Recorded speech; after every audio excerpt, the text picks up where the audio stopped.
La fuente de la vida. Un viaje a través de los siglos y la historia de la humanidad.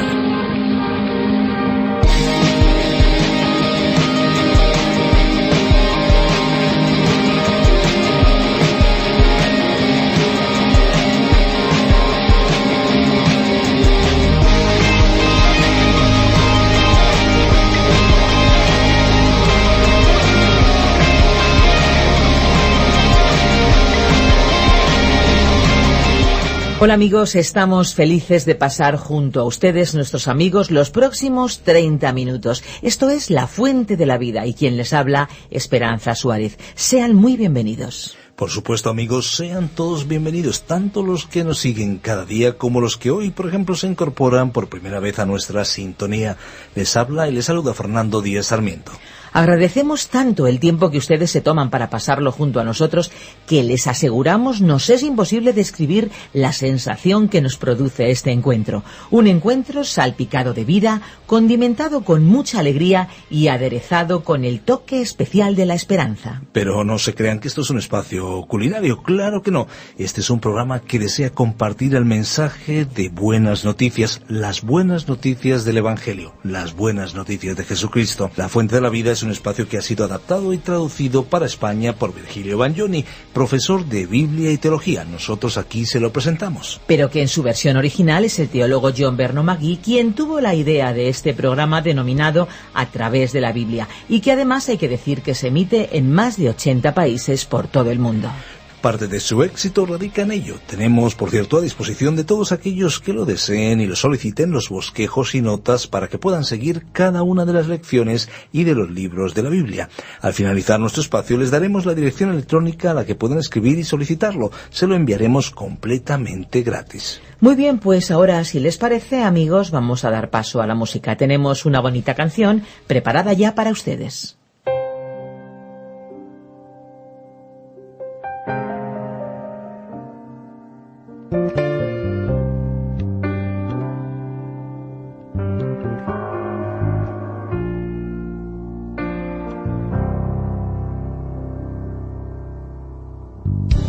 Siento que no soy digno, no puedo más, tengo miedo a recibir.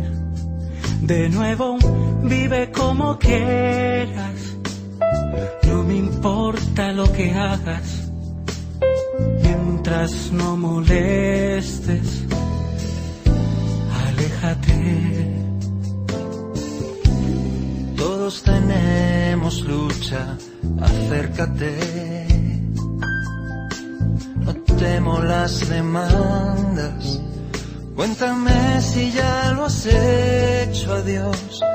Comparte tu carga. Quiero indicarte el camino y responder. La majestad de las Escrituras me asombra. La santidad del Evangelio habla a mi corazón. Ved los libros de los filósofos con toda su pompa, qué pequeños son en comparación a la Biblia. ¿Podrá creerse que este libro a un tiempo tan sublime y tan sabio sea obra de los hombres? Estas palabras fueron dichas por el escritor y filósofo Rousseau. Igualmente, el precursor del idealismo alemán, Immanuel Kant, dijo: la existencia de la Biblia como un libro para el pueblo es el mayor beneficio que ha experimentado la raza humana. En el mismo siglo XX, el conocido predicador Billy Graham afirmó: si fuese necesaria otra razón para demostrar que la Biblia es la palabra de Dios a los hombres, me bastaría observar el modo como satisface las necesidades de cada ser humano, y si alguien objeta diciendo que es solo palabras de hombres, entonces yo le invito a producir otra colección de escritos que dé al pecador una conciencia limpia. Está claro el impacto del libro de los libros, pero ahora llegamos a una pregunta clave: ¿cómo interpretamos la Biblia? Hoy en La Fuente de la Vida respondemos a esta pregunta vital. La Fuente de la Vida. En el programa de ayer hemos desarrollado temas fundamentales como la revelación, la inspiración y la iluminación de la Biblia. Nos queda para este programa el tema de la interpretación de la Biblia. Además, comenzaremos con una breve lista de normas o indicaciones prácticas para aprovechar al máximo el estudio de las Sagradas Escrituras. Hablemos ahora de la interpretación. se refiere al significado de la palabra de Dios. Este es el motivo por el cual hay varios grupos y movimientos cristianos. También hay maestros que enfatizan más algunos aspectos que otros de la revelación bíblica, y es así que todos tenemos nuestras propias interpretaciones, y parece evidente que cuando hay desacuerdos fundamentales, alguien ha interpretado mal. En el intento de interpretar la Biblia deben seguirse algunas reglas que vamos a comentar a continuación. La primera regla es el propósito general de la Biblia. Debe considerarse en primer lugar, y esa es la razón por la que yo enseño toda la Biblia, porque creo que debes conocerla en su totalidad antes de llegar a una conclusión dogmática sobre un versículo de las Escrituras en particular. Es importante tener en cuenta a todos los versículos relacionados con un tema determinado. Segunda regla. ¿A quién se refiere la Escritura? Tomemos, por ejemplo, aquel pasaje bíblico del libro de Josué, el sucesor de Moisés, concretamente el libro de Josué, capítulo 1, versículo 2, en que Dios le dijo a Josué: «Ahora pues, levántate y pasa este Jordán». En un viaje a Israel, cuando me encontraba en aquellas tierras, crucé efectivamente el río Jordán. Pero no lo hice para cumplir lo que dicen las Escrituras bíblicas. No me dije a mí mismo: «Bueno, al fin he obedecido a Dios cruzando el Jordán». Siempre que leo ese versículo, comprendo que Dios le estaba hablando a Josué, aunque sé que en estas palabras hay una gran lección para mí. No todas las Escrituras se dirigen a mí, pero por otra parte todas las Escrituras sí son para mí. Esta es, pues, una buena regla para recordar. Tercera regla. El contexto inmediato, anterior y posterior a un texto de la Biblia debe ser considerado. ¿De qué habla ese pasaje bíblico? ¿Y qué otros textos de las Escrituras tratan el mismo tema? Cuarta regla. Descubrir lo que dice el original. Si tú no lees hebreo o griego, debes procurar conseguir una traducción que sea lo más fiel posible al texto original. Aquellos que llevaron a cabo las primeras traducciones al idioma castellano creían que la Biblia era la palabra de Dios, y de acuerdo con esta creencia, trataron al texto con el máximo respeto. Cuando alguien traduce, debe extraer del idioma original el significado normal de las palabras y colocarlo en el otro idioma en términos o palabras comparables o equivalentes, incluso idénticas, si fuese posible. Lo que más tratan de lograr algunos traductores actuales es un lenguaje moderno. Pero al hacerlo así, no debe perderse lo que el idioma original está expresando. Por todo ello, lo realmente importante en una traducción de la Biblia es si ésta reproduce fielmente las palabras exactas del texto original. Quinta regla. Interpretar la Biblia literalmente. El ya fallecido doctor David Cooper lo expresó con indudable acierto cuando dijo: «Cuando el significado evidente de las Escrituras está de acuerdo con el sentido común, no busquéis ningún otro sentido. Por lo tanto, entended cada palabra de un pasaje determinado en su significado principal, normal, usual y literal, a menos que los datos del contexto inmediato, estudiados a la luz de otros pasajes relacionados y de verdades axiomáticas y fundamentales, indiquen que dicho pasaje debe interpretarse de otra manera». Resumiendo, en el curso de los 2 últimos programas hemos estado examinando algunos puntos importantes en relación con el texto bíblico. Estos fueron revelación, inspiración, iluminación e interpretación. En primer lugar, hemos considerado la revelación, porque Dios ha hablado, tomando así la iniciativa de comunicarse con nosotros. En segundo lugar, hemos pasado a exponer el tema de la inspiración, que tiene que ver con el modo en que Dios ha hablado y con la garantía que tenemos de que las Sagradas Escrituras son lo que Dios realmente nos quiso decir y comunicar. En tercer lugar, hemos tratado el asunto de la iluminación, que se refiere a cómo podemos tener una comprensión profunda y correcta de la Biblia, para lo cual resulta esencial la intervención y ayuda del Espíritu de Dios. En cuarto y último lugar, hemos desarrollado el tema de la interpretación, más concretamente, las reglas a seguir cuando leemos y estudiamos la Biblia para entender el significado del mensaje. Algunas indicaciones prácticas. Vamos ahora a enumerar algunas normas prácticas para que podamos hacer nuestra la experiencia del escritor del Salmo 119, 18, cuando dice: «Abre mis ojos, y miraré las maravillas de tu ley». Te aseguro que si sigues estas instrucciones, recibirás bendiciones de Dios en tu corazón y en tu vida diaria. Son necesarias para un estudio fructífero de las Escrituras.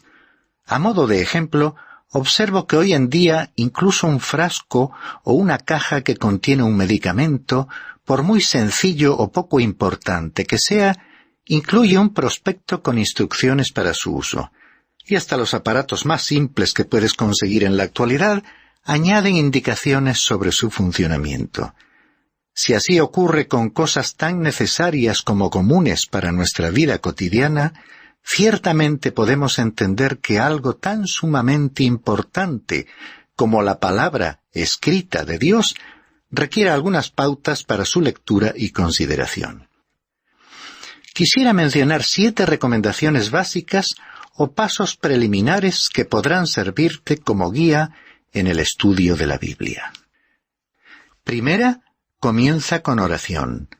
Segunda, lee la Biblia. Tercera, estudia la Biblia. Cuarta, medita en la Biblia. Quinta, lee lo que otros han escrito sobre la Biblia. Sexta, obedece la Biblia. Y séptima, comunícala a otros. De tu propia experiencia o necesidad seguramente podrías agregar otras sugerencias, pero creo que estas son las más importantes y básicas.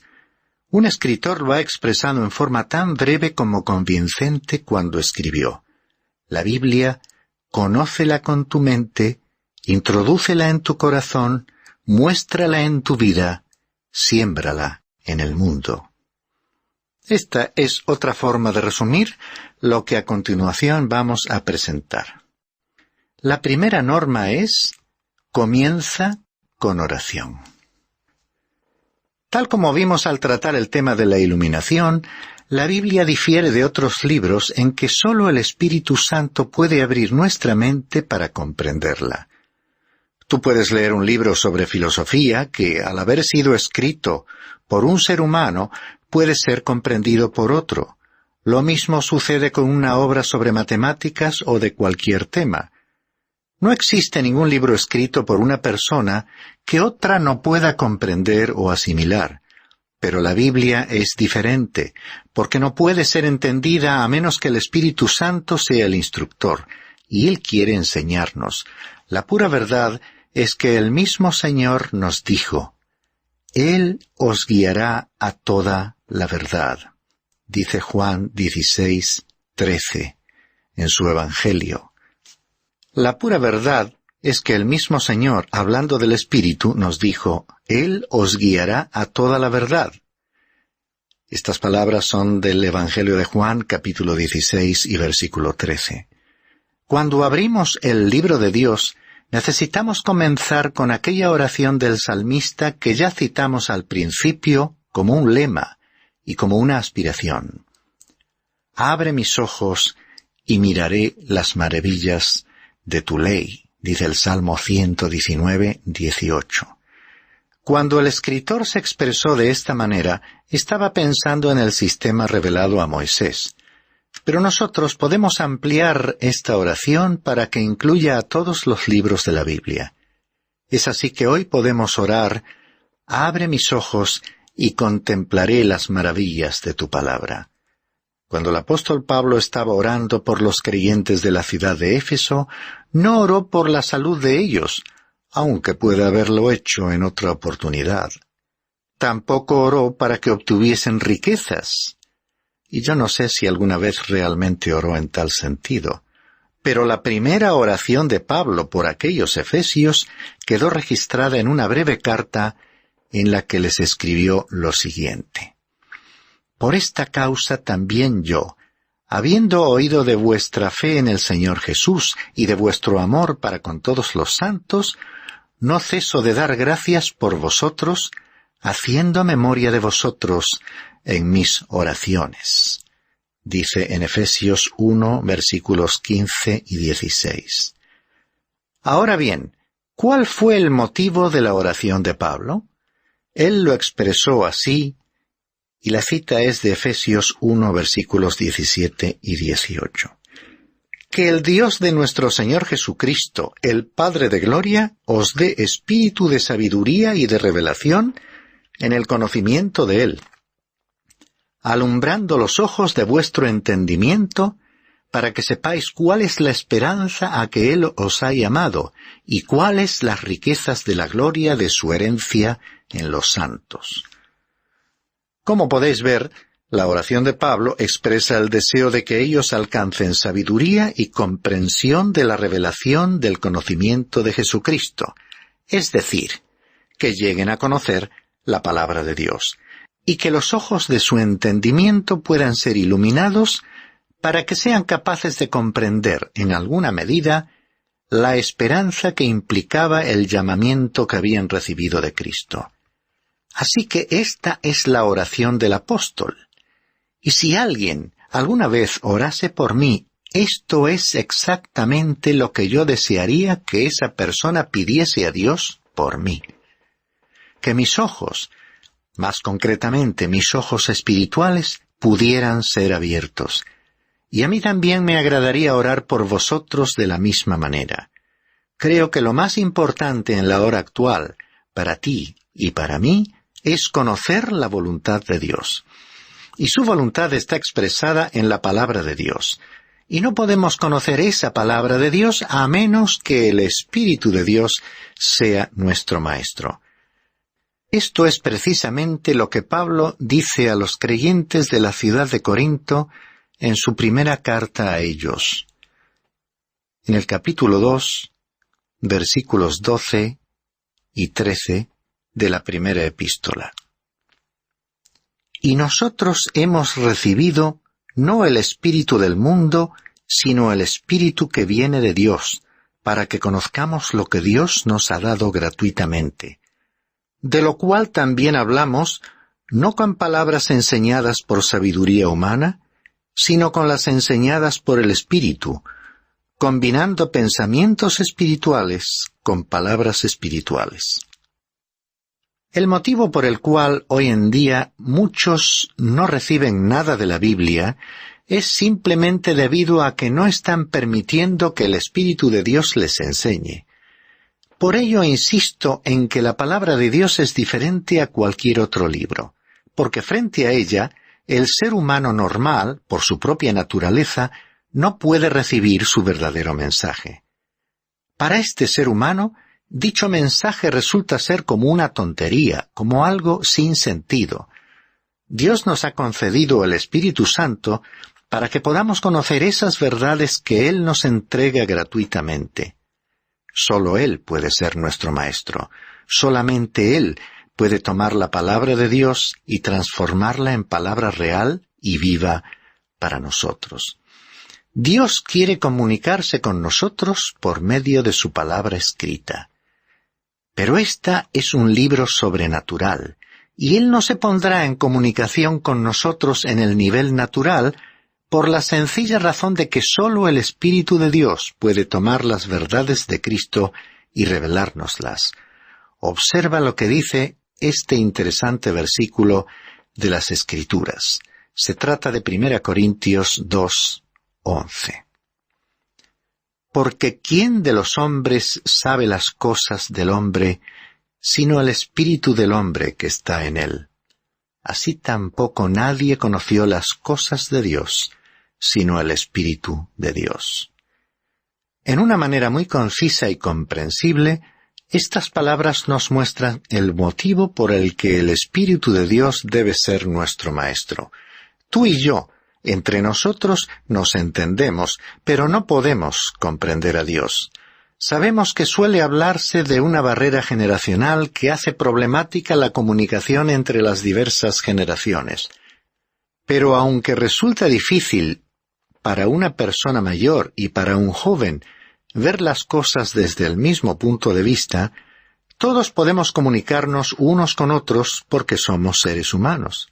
Es posible entendernos. Sin embargo, sinceramente, yo no entiendo a Dios, a menos que Él se me revele. Por ejemplo, yo solía preguntarme cómo se sentiría Él en un funeral. Bueno, entonces encuentro que el Señor Jesús estuvo en el entierro de su amigo Lázaro y observo que Él lloró. Esto me permite saber cómo siente Dios, y sé cómo siente Él con respecto a muchas cosas, porque el Espíritu de Dios me las ha revelado por medio de la palabra de Dios. Cuando era pastor de una iglesia en Nashville, en el estado norteamericano de Tennessee, me levanté en una luminosa mañana y miré por mi ventana. Durante toda la noche había caído una gran cantidad de nieve, cubriendo todo lo que fuese poco atractivo o imperfecto con un manto maravilloso. Me senté en mi despacho para contemplar mejor la escena, cuando vi que un anciano de mi iglesia, vecino mío, salió de su portal llevando 2 cubos para carbón llenos de cenizas con la intención de vaciarlos en el callejón. Le vi detenerse y mirar a todas partes y me sonreí, porque imaginaba cómo se sentía, como yo mismo me había sentido al contemplar toda esa nieve que había caído durante la noche. Pero cuando él comenzó a descender por los escalones, resbaló. No queriendo que se desparramasen las cenizas, se aferró a los cubos y se dio un buen golpe contra uno de los escalones. No pude evitar reírme. Creo que aunque se hubiese fracturado el cuello, me hubiera reído igual. Entonces observé que miró a su alrededor y cuando pudo comprobar que nadie le había visto, se levantó muy satisfecho y reanudó su marcha. Cuando se encontraba a mitad camino por la acera, presencié una actuación repetida, solo que esta vez llegó aún más lejos, cayendo a lo largo y ancho de la acera. Hasta me pareció que rebotó después del golpe. Esta vez miró realmente con gran atención a su alrededor, no queriendo que nadie hubiese visto lo que le había sucedido. Comprendí lo que sentía porque yo habría sentido lo mismo. Así que se levantó y después de mirar a todas partes prosiguió, vació los cubos y cuando llegó de regreso a la entrada de su casa volvió a mirar a su alrededor. Pero esta vez no creo que estuviese admirando la escena, sino más bien asegurándose de que nadie le había visto caer. Yo me callé el asunto hasta el domingo por la mañana. Cuando llegué a la iglesia me fui directamente hacia donde él estaba sentado, me incliné y le dije: «Por cierto que estuvo usted gracioso cuando estaba llevando las cenizas». Me miró asombrado y dijo: «¿Me vio usted?» Le respondí que sí. «Bueno», dijo, «pensé que nadie me había visto». Le respondí: «Ya lo pensé yo. Imaginé exactamente cómo se sentiría usted». Es así que en este incidente podemos ver que él tenía un espíritu humano igual que yo y fuimos capaces de entendernos el uno al otro. Pero, ¿quién puede entender a Dios? El Espíritu de Dios. Y esa es la razón por la cual el Espíritu Santo nos enseña comparando cosas espirituales con otras también espirituales. Puede ser que sepas que Renan, el escéptico francés, atacó a la palabra de Dios. Sin embargo, escribió una obra titulada Vida de Cristo. El libro está dividido en 2 partes. La primera es la sección histórica y la segunda la interpretación de la vida de Cristo. Por lo que a la primera parte se refiere, probablemente nunca haya nadie escrito una exposición más brillante de la vida de Cristo. Pero en la segunda parte, su interpretación es verdaderamente absurda. Un niño estudiante de la Biblia lo hubiera hecho mejor. ¿Y cómo se explica esa incongruencia entre ambas partes? Bien, el Espíritu de Dios no te enseñará historia ni te facilitará el conocimiento de hechos que tú puedas descubrir por ti mismo y que una mente inteligente puede desvelar. Pero la interpretación es un asunto completamente diferente. El Espíritu de Dios tiene que realizar la interpretación y sólo Él debe ser el maestro para guiarnos y conducirnos a toda la verdad. Debemos tener el Espíritu de Dios para abrir nuestros ojos y ser así capaces de ver. Y se nos dice que tenemos que pedir su ayuda. En el Evangelio según Juan nos dice el Señor Jesús: «Aún tengo muchas cosas que deciros, pero ahora no las podéis sobrellevar. Pero cuando venga el Espíritu de verdad, Él os guiará a toda la verdad. Porque no hablará por su propia cuenta, sino que hablará todo lo que oyere, y os hará saber las cosas que habrán de venir. Él me glorificará, porque tomará de lo mío y os lo hará saber. Todo lo que tiene el Padre es mío. Por eso dije que tomará de lo mío y os lo hará saber.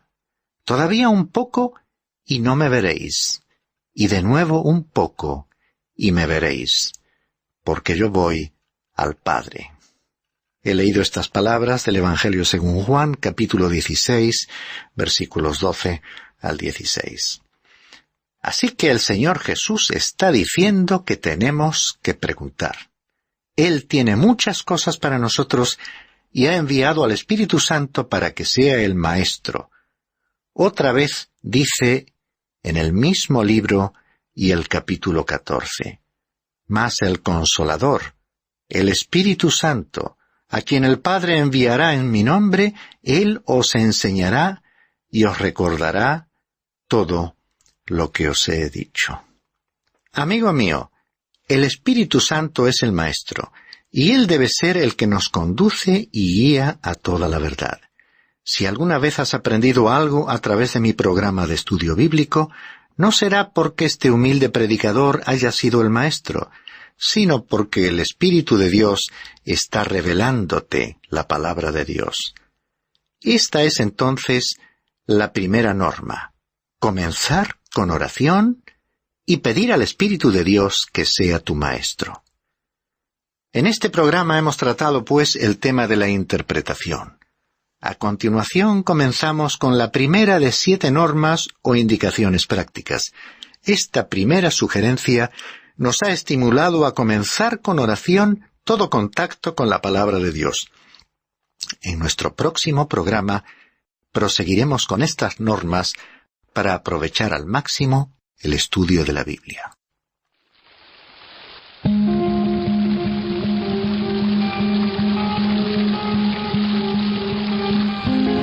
Qué importante es conocer las pautas necesarias para comprender e interpretar la Biblia. Así es, Esperanza, y qué importante saber que su mensaje está al alcance de cada uno de nosotros. Ese fue uno de los aportes precisamente de la Reforma y también una de las motivaciones que nos impulsa a estar con nuestros oyentes cada día en esta misma emisora de lunes a viernes y a esta misma hora. Ahora nos toca ya despedirnos y recordarles que si desean ponerse en contacto con nosotros pueden llamarnos al teléfono 91 422 05 24 o bien pueden escribirnos al apartado 24081, código postal 28080 de Madrid, España. Si lo prefieren pueden enviarnos un correo electrónico a la siguiente dirección: info@radiocadenadevida.com. Recuerde que puede escucharnos también en www.radioencuentro.net o puede oír alguno de los programas anteriores directamente en www.lafuentedelavida.com.